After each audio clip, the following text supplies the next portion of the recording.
नमस्कार दोस्तों, welcome to उड़ान ऑफ सक्सेस। आज हम फिजिक्स के मोस्ट इम्पोर्टेंट टॉप 100 क्वेश्चंस की सीरीज का पार्ट 2 डिस्कस करेंगे, जो आने वाली आरआरबी एनटीपीसी की मुख्य परीक्षा वो ग्रुप डी के लिए बहुत महत्वपूर्ण है, बहुत उपयोगी साबित होंगे। इससे पहले हमने पार्ट 1 डिस्कस किया था।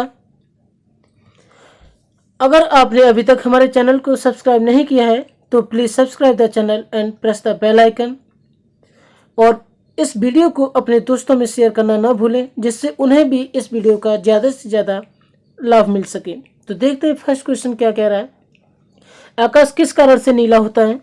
सूर्य के प्रकाश का अपवर्तन, सूर्य के प्रकाश का परावर्तन, वायुमंडल में सूर्य के प्रकाश के दीर्घ तरंगदैर्घ्य का प्रकीर्णन, या वायुमंडल में सूर्य के प्रकाश के लघुत्तर तरंगदैर्घ्य का प्रकीर्णन। तो इसका सही आंसर हो जाएगा ऑप्शन डी। ऑप्शन डी यानी क्या कह रहा है, लघुत्तर तरंगदैर्घ्य का प्रकीर्णन। इसका मतलब क्या होता है? मतलब यह कि मतलब सूर्य से आने वाला प्रकाश जब पृथ्वी के वातावरण में प्रवेश करता है तो वातावरण के कणों से टकराकर उधर उधर बिखर जाता है, लेकिन वातावरण के कण श्वेत प्रकाश के नीले रंग को परावर्तित कर देते हैं, जिससे आसमान नीला दिखाई देता है। नेक्स्ट क्वेश्चन कह रहा है, निम्न में क्या प्रकाश के वायुमंडलीय अपवर्तन का परिणाम नहीं है? अब नहीं के रेस्पेक्ट में पूछा है, ये आपको ध्यान देना होगा कि नहीं है। तो सूर्यास्त के समय लाल दिखाई देना, सूर्य का अपने वास्तविक उदय से 2 या 3 मिनट पहले दिखाई देना, रात में तारों का टिमटिमाना, और सूर्य का आकाश में अपनी वास्तविक ऊंचाई से ज्यादा ऊंचाई का दिखाई पड़ना। देखो, ऑप्शन ए सही होगा, क्योंकि ये अपवर्तन का नहीं, प्रकीर्णन का उदाहरण है। ये प्रकीर्णन का उदाहरण है।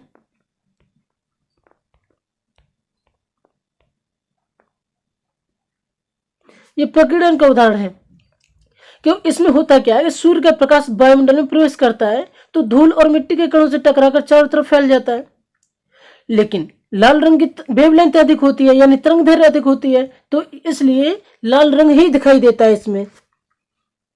देखते हैं नेक्स्ट क्वेश्चन। ग्रीष्म काल में मरीचिका किस परिघटना के कारण दिखाई देती है? मरीचिका प्रकाश का परावर्तन, प्रकाश का पूर्ण आंतरिक परावर्तन, प्रकाश का व्यतिकरण, या प्रकाश का विवर्तन। इसका सही आंसर होगा ऑप्शन बी, प्रकाश का पूर्ण आंतरिक परावर्तन। इसमें टोटल इंटरनल रिफ्लेक्शन होता है। अब देखो, इसमें इसके लिए एक सही सा एग्जांपल एक और लिया जाए तो डायमंड से आप समझ सकते हैं। ये 90 डिग्री के इसमें एंगल बनते जाते हैं, तो यहां से पूर्ण आंतरिक परावर्तन होता है। देखते हैं नेक्स्ट क्वेश्चन।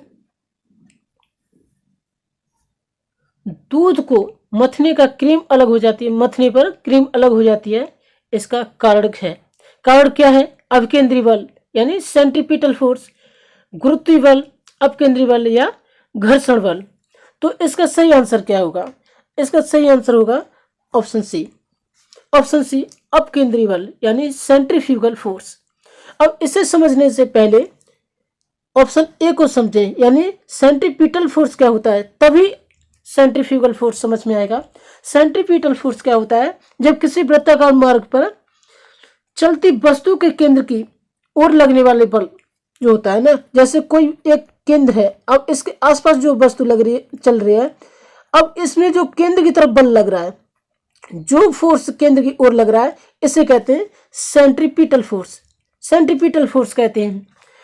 अब लेकिन अब अपकेंद्री बल यानी सेंट्रीफ्यूगल फोर्स के केस में क्या होता है? ठीक अपोजिट होता है। अब इसमें सेंटर से अपोजिट डायरेक्शन में फोर्स लगता है, अपोजिट डायरेक्शन में फोर्स लगता है, जिसका एक एग्जांपल तो यह है कि दूध से क्रीम मथने पर।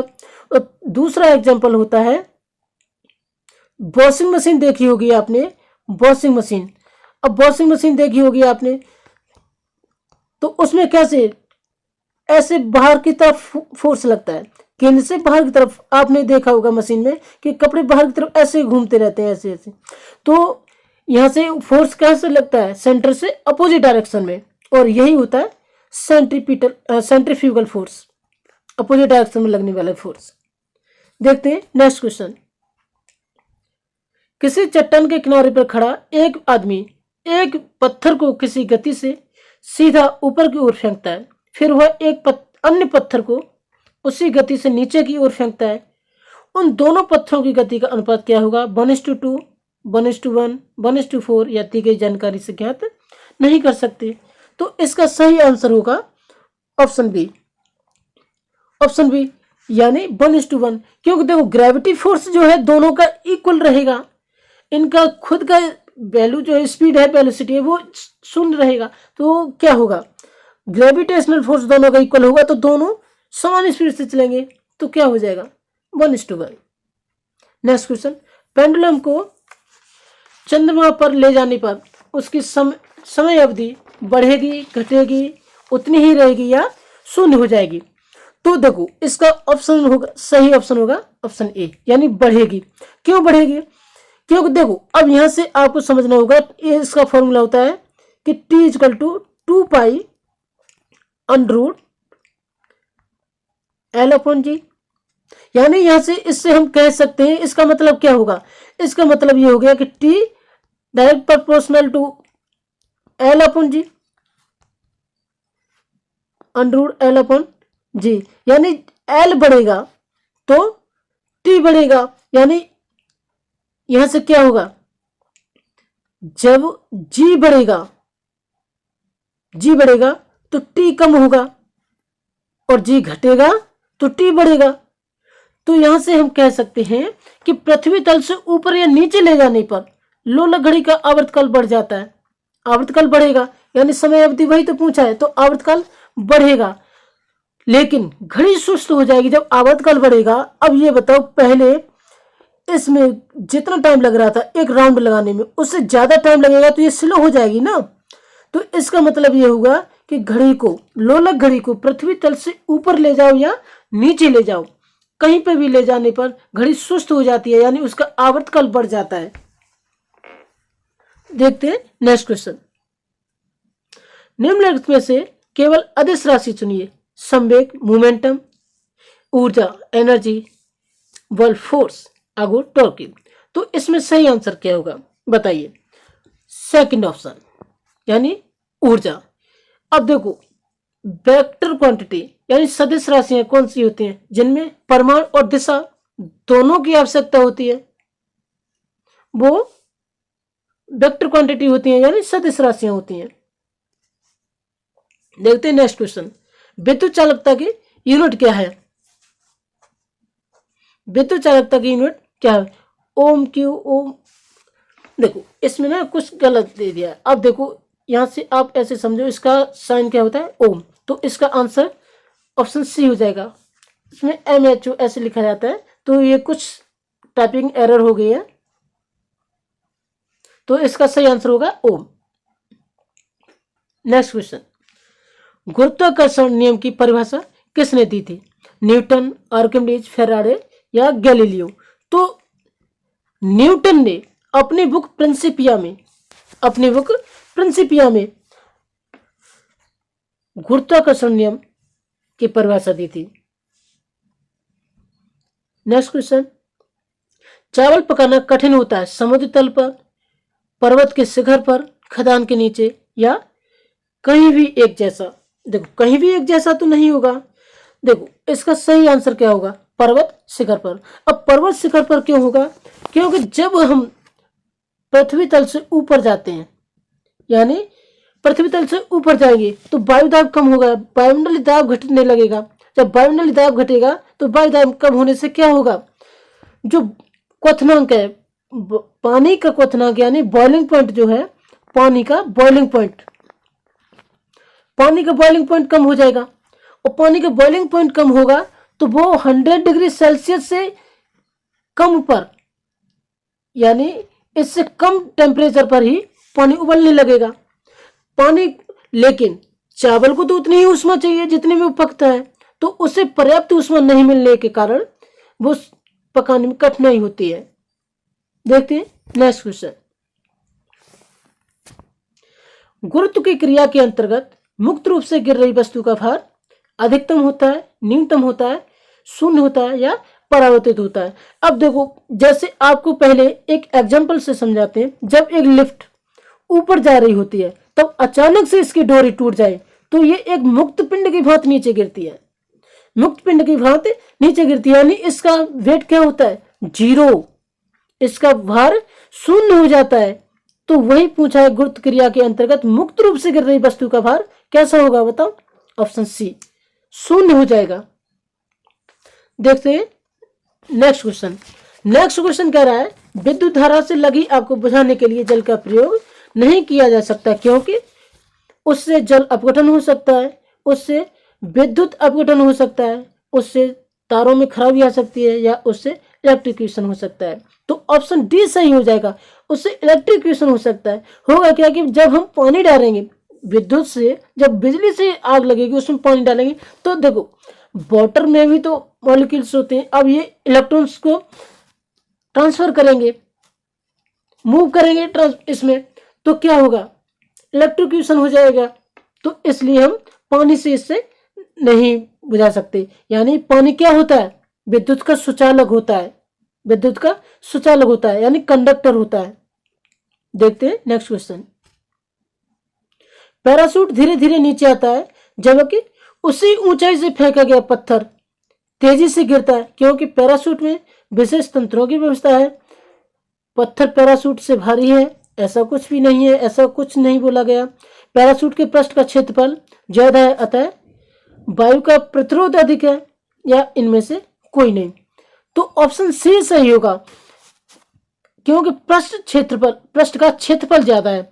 अब ये बताओ, पैराशूट इस तरह से होगा, अब इसमें ये वायु जो है ये रेजिस्टेंस देगी, तो ये धीमे धीमे नीचे आएगा, और पत्थर में तो कोई रेजिस्टेंस नहीं लग रहा, तो वो स्पीड से नीचे गिरता है, लेकिन पैराशूट धीमे धीमे आता है। तो ऑप्शन सी सही हो जाएगा इसका। देखते हैं नेक्स्ट क्वेश्चन। नेक्स्ट क्वेश्चन कह रहा है, निम्नलिखित में से कौन सा नियम इस कथन को वैध ठहराता है कि द्रव्य का न सृजन किया जा सकता है, न ही विनाश किया जा सकता है। ऊर्जा का संरक्षण नियम, ले साथ ले का नियम, द्रव्यमान संरक्षण का नियम, तो परासरण का नियम। अच्छा, इसका सही आंसर हो जाएगा ऑप्शन सी। अब देखो बोला क्या गया था, यहाँ से द्रव्य की बात हो रही है, तो यहाँ से हम द्रव्यमान का ही तो आसानी से इसको फाइंड कर सकते थे, एलिमिनेशन से भी इसका आंसर फाइंड कर सकते थे। तो लेकिन अब ऊर्जा संरक्षण में क्या होता है, ऊर्जा संरक्षण में क्या होता है, ऊर्जा को न तो सृजित किया जा सकता है, न ही विनाश किया जा सकता है। तो इसका क्या होता है, एक माध्यम से दूसरे माध्यम में ट्रांसफर कर दिया जाता है। यानी एक अवस्था से जैसे अभी कोई अवस्था है, इस अवस्था से दूसरी अवस्था में ट्रांसफर कर दिया जाएगा, लेकिन इसे पूर्ण तरह से ना तो विनाश कर सकते हैं, ना ही नई तरह से उत्सर्जित कर सकते हैं। देखते हैं नेक्स्ट क्वेश्चन। निम्नलिखित में से केवल अदिश राशि चुनिए, संवेग, द्रव्यमान, बल या आघूर्ण। अब आपको इसका सही आंसर क्या देना होगा, ऑप्शन बी, द्रव्यमान। देखो इससे पहले भी एक क्वेश्चन हमने सॉल्व किया था इस तरह का, तो उसमें भी हमने देखा, देखो सदिश राशियां क्या होती हैं, सदिश राशियां क्या होती हैं, जिनमें परिमाण और दिशा दोनों की आवश्यकता होती है। लेकिन अदिश क्या होती है, जिनमें परिमाण तो होता है लेकिन डायरेक्शन नहीं होती। तो वो कौन सी राशियां होती हैं, अदिश यानी स्केलर क्वांटिटी। देखते हैं नेक्स्ट क्वेश्चन। द्रव चालित मशीनें किस सिद्धांत पर काम करती हैं, जूल सिद्धांत, न्यूटन सिद्धांत, पास्कल सिद्धांत या प्लवन सिद्धांत। अब इसका सही आंसर होगा ऑप्शन सी, पास्कल सिद्धांत। और यहां से आपको मोस्टली क्वेश्चन पूछे जाते हैं, अक्सर क्वेश्चन पूछे जाते हैं कि हाइड्रोलिक पंप, प्रेशर ब्रेक, ये किस सिद्धांत पर कार्य करते हैं। तो ये पास्कल लॉ पर ही काम करते हैं, यानी पास्कल सिद्धांत पर काम करते हैं। तो ये आपको विशेषकर ध्यान रखना होगा। देखते हैं नेक्स्ट क्वेश्चन। अब यहां से देखो होता क्या है कि P इक्वल टू यानी pressure equal to force upon A होता है, फोर्स अपॉन ए होता है, यानी एरिया बढ़ेगा तो क्या होगा, यानी फोर्स एरिया ज्यादा हुआ तो उस हिसाब से पूरे पे इक्वल लगेगा, तो यानी ज्यादा लगेगा, फिर उस हिसाब से फोर्स को कंसीडर करेंगे। ट्रांसफार्मर क्या है, यह एसी वोल्टता को घटाने और बढ़ाने में प्रयुक्त होता है, या डीसी को एसी में परिवर्तित करता है, या एसी वोल्टता को डीसी वोल्टता में परिवर्तित करता है, या विद्युत ऊर्जा को यांत्रिक ऊर्जा में परिवर्तित करता है। इसका सही आंसर क्या होगा? Option A. ये एसी वोल्टता को घटाने और बढ़ाने में प्रयुक्त होता है। आपने देखा होगा कि जहां पर जब किसी सोसाइटी में ट्रांसफर लगा दिया जाता है तो उसमें जितनी क्षमता है उसके कंज्यूम करने की, इलेक्ट्रिसिटी कंज्यूम करने की जितनी क्षमता है उसके अकॉर्डिंग वहां पर ट्रांसफार्मर लगा दिया जाता है। तो यानी ये चेंज कुछ नहीं करता, सिर्फ क्या करता है कि वोल्टेज को घटाने और बढ़ाने में प्रयुक्त होता है। देखते हैं नेक्स्ट क्वेश्चन। नेक्स्ट क्वेश्चन कह रहा है वह उपकरण कौन सा है जिसमें समुद्रों की गहराई को मापने के लिए ध्वनि तरंगों का प्रयोग किया जाता है? रडार, अल्टीमीटर, सोनार या बैरोमीटर? तो सही ऑप्शन हो जाएगा ऑप्शन सी, सोनार, क्योंकि समुद्र की गहराई मापने के लिए हो रहा है। ठीक है, इसमें अल्ट्रासोनिक वेव का उपयोग करते हैं। और ये रडार क्या होता है? ये कोई फाइटर जेट आ रहा है उसे पकड़ने के लिए, उसे डिटेक्ट करने के लिए ये यूज किया जाता है। अल्टीमीटर क्या होता है कि कोई उड़ता हुआ वायुयान है या कुछ भी चीज है उसके हाइट को मेजर करने के लिए, यानी किसी भी चीज की हाइट को मेजर करने के लिए अल्टीमीटर का उपयोग किया जाता है। बैरोमीटर ये वायुदाब मापने के लिए होता है। देखते हैं नेक्स्ट क्वेश्चन। लेजर का आविष्कार किसने किया था? लेजर का आविष्कार किसने किया था? Sir Frank Whittle, T H Maiman, Fred Morrison या शेमरक्री? इसका सही आंसर क्या होगा बताओ? Option B, T H Maiman. देखते हैं नेक्स्ट क्वेश्चन। निम्नलिखित में से वह धातु कौन सी है जो पानी को अत्यधिक प्रदूषित करती है? सीसा, पोटेशियम, मैग्नीशियम या आर्सेनिक? तो इसका ऑप्शन हो जाएगा सही आंसर ऑप्शन डी, आर्सेनिक।